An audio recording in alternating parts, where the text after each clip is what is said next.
بسم اللہ الرحمن الرحیم نحمده ونصلی علی رسوله الکریم اما بعد فاعوذ باللہ من الشیطان الرجیم بسم اللہ الرحمن الرحیم اقرأ باسم ربک الذی خلق صدق اللہ العظیم۔ عزیز طلبہ، کافی دنوں کے بعد دوبارہ آپ کی خدمت میں حاضر ہو رہا ہوں۔ آج میں نے طلباء کی کامیابی کے گر بتانے ہیں کہ طالب علم کس طرح کامیاب ہو سکتا ہے۔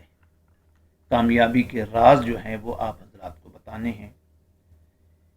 کسی بھی فیلڈ سے تعلق رکھنے والا طالب علم ہو تو وہ اس میں انشاءاللہ کامیابی سمیٹ سکتا ہے۔ مثلا دینی تعلیم سے وابستہ ہے یا دنیاوی تعلیم سے وابستہ ہے یا مڈل کا طالب علم ہے، میٹرک کا ہے، ایف ایس سی کا ہے، بی ایس سی کا ہے، یونیورسٹی کا ہے، دینی مدارس کا ہے، کوئی بھی ہے، ان ہدایات پر عمل کرے گا تو انشاءاللہ یقیناً کامیابی حاصل ہوگی۔ اکثر دیکھنے میں آیا ہے کہ طلباء کہتے ہیں پڑھنے کو دل نہیں کرتا، جو ہی کتاب اٹھاتے ہیں نیند آ جاتی ہے۔ اس سے پہلے موبائل پہ جتنے مرضی گیم موویاں دیکھتے رہیں، کوئی پرواہ نہیں ہوتی، جو ہی کتاب اٹھاتے ہیں نیند آ جاتی ہے، پڑھنے کو دل ہی نہیں کرتا۔ تو اس کا کیا حال ہے؟ پڑھنے کو دل کرے، پڑھنے کا شوق پیدا ہو، تو اس کے دو علاج ہیں جی۔ ایک دینی علاج ہے، ایک دنیاوی علاج ہے۔ سب سے پہلے دنیاوی علاج کی طرف ہم آتے ہیں۔ دنیاوی علاج میں سے یہ ہے کہ اپنے آپ کو سمجھانا ہے، اپنے رشتہ داروں اور عزیزوں میں ایسے لوگوں کو دیکھنا ہے جو پڑھ کر کسی منصب پر پہنچ چکے ہیں اور بڑی اچھی اور خوشحال زندگی گزار رہے ہیں، تو ان کو جب دیکھیں گے تو اپنے آپ کو سمجھائیں گے تو پھر انشاءاللہ پڑھنے کو دل بھی کرے گا۔ دینی علاج یہ ہے، نبی کریم صلی اللہ علیہ وسلم کی دعا ہے، سورہ طٰہٰ 16واں پارہ آیت نمبر 114، رب زدنی علما۔ یہ نبی پاک صلی اللہ علیہ وسلم کی دعا ہے۔ ہر نماز کے بعد 3، 5 یا 7 مرتبہ پڑھیں، انشاءاللہ پڑھنے کا شوق پیدا ہوگا۔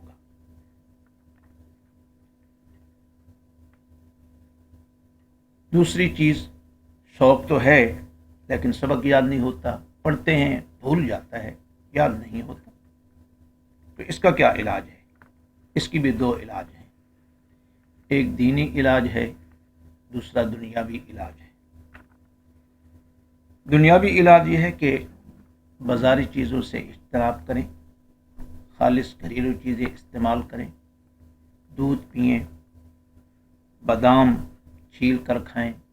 اس کا طریقہ یہ ہوتا ہے طلباء کے لیے خاص طور پر کہ 5-7 بادام بھگو دیں، صبح سویرے اس کی چھلکے اتار کے اس میں 2-3 مرچیں مکس کر کے ان کو گرائنڈر کر کے دودھ میں مکس کر کے ان کو پئیں، یا اسی طرح اخروٹ کھائیں۔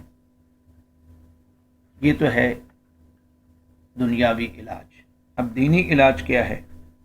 دینی علاج یہ ہے کہ اللہ تعالیٰ کے ناموں میں سے ایک نام ہے قوی، ان اللہ قوی شدید العقاب۔ ہر فرض نماز کے بعد اپنا دایاں ہاتھ سر پہ رکھیں اور ایک دعا ہے یا قوی جو ہے نا، یہ لفظ یا قوی، اس کو 11 مرتبہ پڑھیں، انشاءاللہ یہ قوت حافظہ کے لیے بہت مفید ہے۔ تیسری چیز ہے، سب کچھ ٹھیک ہے، نمبر اچھے نہیں آتے، تو اچھے نمبروں کے لیے پہلی بات تو یہ ہے کہ ہر حال میں اللہ کا شکر ادا کریں۔ اللہ تیرا شکر ہے، تو نے مجھے پڑھنے کی تو توفیق بخشی ہے۔ اس کے علاوہ ہر فرض نماز کے بعد 3، 5 یا 7 مرتبہ حدیث کی کتابوں میں یہ دعا آتی ہے، آپ کی جماعت نہم کی جو اسلامیات کی کتاب ہے اس میں کے اندر بھی یہ دعا ہے، علم کی فرضیت و فضیلت والے ٹاپک میں یہ دعا آتی ہے۔ وہ دعا وہاں آدھی ہے، صرف اتنی ہے، اللہم انی اسألک علما نافعا۔ پوری جو دعا ہے جو حدیث کی کتابوں میں آتی ہے وہ یہ ہے، اللہم انی اسألک علما نافعا وعملا متقبلا ورزقا واسعا۔ اور دوسرے الفاظ بھی ہیں، اللہم انی اسألک علما نافعا وعملا متقبلا ورزقا طیبا۔ تو یہ دعا جو ہے ہر نماز کے بعد 3، 5 یا 7 مرتبہ پڑھیں تو انشاءاللہ اچھے نمبر آئیں گے۔ نمبر 4، بعض بچے کہتے ہیں لکھائی اچھی نہیں ہے، سلو رائٹنگ بھی ہے، سلو لرننگ بھی ہے، یعنی پڑھتے بھی آہستہ ہیں، لکھتے بھی تیز نہیں ہیں اور لکھائی بھی خوش خط نہیں ہے، تو وہ کیا کریں؟ ان کے لیے یہ ہے کہ جن کی لکھائی اچھی نہیں ہے وہ زیادہ سے زیادہ لکھیں، اور جن کی پڑھائی اچھی نہیں ہے وہ بک کی زیادہ سے زیادہ ریڈنگ کریں، اور ہر سبق جو ہے وہ پہلے یاد کریں پھر اس کو لکھیں، لکھ کر یاد کریں تو اچھے نمبر آئیں گے۔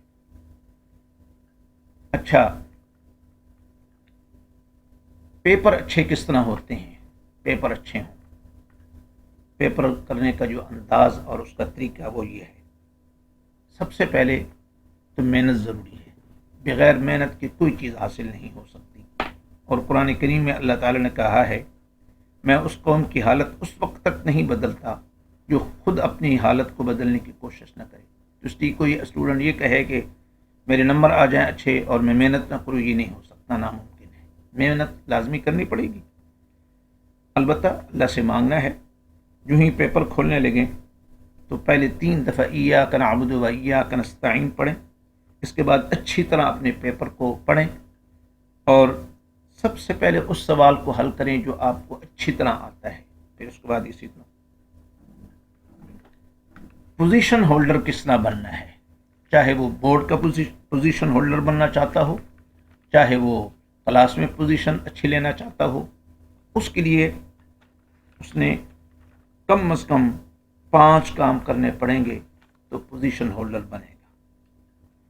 ان میں سے سب سے پہلا کام، جو سبق جتنی مقدار میں پڑھنا ہے، جتنا پڑھنا ہے، بندے کو اندازہ ہوتا ہے کہ میرے فلاں سبجیکٹ ٹیچر اتنا سبق پڑھائیں گے، اس کو سب سے پہلے گھر سے اچھی طرح پڑھ کے جائیں، یہ پہلا کام کرنا ہے۔ دوسرا کام، پھر اپنے ٹیچر کی بات کو دھیان توجہ سے سنیں۔ تیسرا کام، جو چیز سمجھ نہ آئے وہ اپنے ٹیچر سے پوچھیں کہ یہ چیز مجھے سر سمجھ نہیں آئی، تو وہ آپ کو ضرور سمجھائیں گے۔ انداز ہوتا ہے پوچھنے کا، ٹیچر کو پتہ چل جاتا ہے کہ یہ بچہ واقعی مجھ سے سبق پوچھ رہا ہے، یہ وقت ضائع کر رہا ہے۔ اور چوتھا کام یہ کرنا ہے کہ جو سبق اپنے اساتذہ سے پڑھیں ان کو اپنی کاپی پہ لکھ لیں، یہ بھی لرننگ کی ایک پروسیس ہوتا ہے۔ اور پانچواں کام یہ کرنا ہے کہ مختلف اوقات میں جو کلاس ٹیسٹ ہوتے ہیں یا ٹرم ٹیسٹ ہوتے ہیں، ششمائی جو امتحانات ہوتے ہیں، جو جائزہ لیا جاتا ہے، جتنا وہ سلیبس دیا جاتا ہے اس کو اچھی طرح یاد کریں اور پھر اس کو یاد کر کے اس کا امتحان دیں۔ تو اس طرح جو ہے جب پڑھائی کریں گے تو انشاءاللہ ٹیوشن سے بھی جان چھوٹ جائے گی اور مختلف اکیڈمیوں میں جانے سے بھی جان چھوٹ جائے گی، اور اچھے انداز میں پڑھیں گے، اپنے پیسے بھی بچت ہوں گے، ساری چیزیں۔ تو اس لیے ان ہدایات پر عمل کریں گے تو اللہ تعالیٰ کی ضرور مدد ہوگی۔ اب تک اتنا ہی، اپنا اور اپنے گرد و نواح کا خیال رکھیں اور اپنے اس چینل کا بھی۔ استغفر اللہ لی ولکم ولسائر المسلمین فاستغفروہ انہ هو الغفور الرحیم۔